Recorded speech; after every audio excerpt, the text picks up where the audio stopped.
RTC అనేటువంటిది చాలా ప్రజలకితో కూడినటువంటి సంస్థ. అది నాకు ఇచ్చినటువంటిది ఈ యొక్క జోనల్ చైర్మన్ కానివ్వండి, ఆంధ్రప్రదేశ్ ఈ యొక్క ఆర్టీసీ బోర్డులో మేము బోర్డు డైరెక్టర్స్గా కూడా ఉంటాం కాబట్టి గత ప్రభుత్వంలో వాళ్ళు అనుకున్నటువంటి కొన్ని కార్యక్రమాలకు మాత్రమే నిధులు ఇచ్చి అనేక సంస్థలని వ్యవస్థలని కొంతవరకు నిర్వీర్యం చేసినటువంటి మాట వాస్తవం.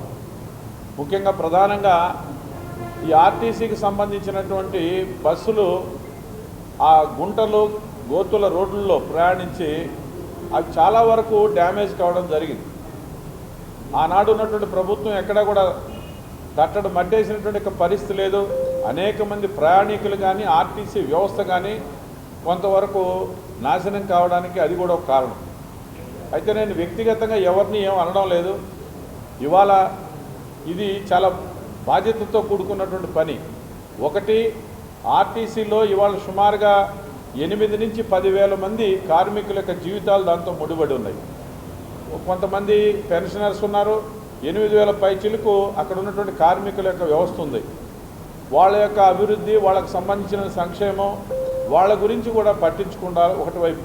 రెండోది, లక్షలాది మంది ప్రయాణికులకు మెరుగైనటువంటి అక్కడ కనీస వసతులు కల్పించాల్సినటువంటి బాధ్యత మా మీద ఉంది.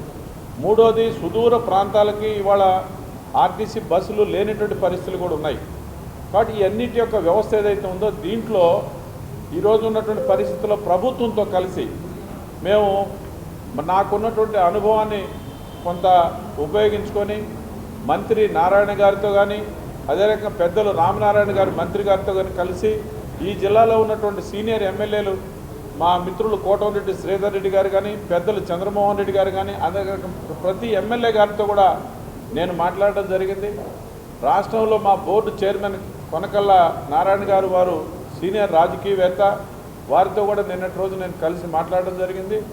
అదే రకంగా ఇవాళ అన్ని జిల్లాలకు సంబంధించి 3 జిల్లాల్లో ఉన్నటువంటి శాసనసభ్యులు అందరితో కూడా కలిసి ఈ యొక్క అభివృద్ధిలో ఆర్టీసీకి కావలసినటువంటి ఈ యొక్క కొత్త బస్సుల యొక్క వేయడం విషయంలో కానీ, అదే రకంగా సౌకర్యాలు మెరుగుపరిచే విషయంలో కానీ మన యొక్క ఎంపీ గారు ప్రభాకర్ రెడ్డి గారు కొన్ని నూతనమైనటువంటి ఆలోచనలు కూడా వారు నాకు చెప్పడం జరిగింది. చాలా సంతోషం. వారు కూడా ప్రత్యేకించి కేంద్రం ద్వారా కొన్ని నిధులు సంపాదించి మన ప్రాంతంలో అభివృద్ధి చేయడానికి కోసం కూడా వారు కూడా సహకరిస్తారని చెప్పారు. ఆ రకంగా మనం ఈ జిల్లాలో ఉన్నటువంటి పెద్దలందరినీ కూడా కలిసి ఈ యొక్క ప్రజల సంక్షేమం విషయంలో స్వచ్ఛంద సంస్థలు కానీ లేదా సిఎస్ఆర్ ఫండ్స్ కానీ ఏదైనా సరే వీలైనంత వరకు తీసుకొచ్చి ఉన్నటువంటి పరిస్థితులను మెరుగుపరచడానికి కోసంగా మనకు ఉన్నటువంటి ఈ యొక్క డివిజన్ ఈ యొక్క ఏదైతే ఉందో ఈ ప్రాంతాల్లో ఆర్టీసీని ఒక మెరుగైనటువంటి ఒక సంస్థగా ప్రజలకు అందించేటువంటి ప్రయత్నంలో నా వంతు నేను ఖచ్చితంగా కృషి చేస్తానని ఈ సందర్భంగా నేను తెలియజేస్తూ ఉన్నా.